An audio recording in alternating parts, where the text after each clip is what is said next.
All right, practice problem 1. Let's see if you were able to do this one on your own. Again, we're just solving for y. That means get the y by itself. I'm going to separate this. I'm going to circle it.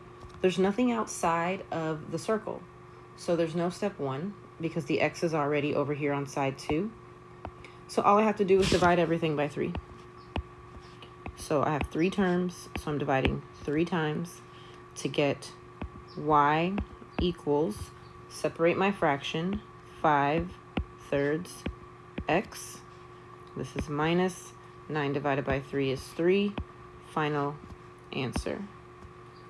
Practice problem 2. Same idea. I'm going to separate this into my 2 sides. I'm going to circle my y and its coefficient. That negative goes with this term. So I circle the negative as well. I need to get rid of what's on the outside of the circle, and it's a 4x. The 4x is positive, so I'm going to do the opposite and subtract it on both sides. So that 4x is gone. I'm going to bring down my negative 3y. I'm going to bring everything else down, but in the correct order. The negative 4x comes first. The 12 is positive. It comes second. Now I'm going to get rid of that negative 3 that's attached to my y by doing the opposite, which is division. Everything gets divided by a negative 3. So when you divide by a negative, all of your signs will switch, okay?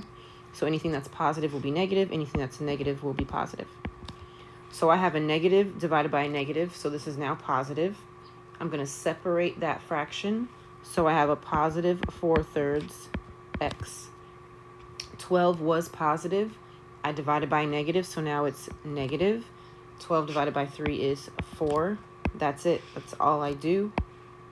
Final answer. 2 more practice problems. Let's see how you do.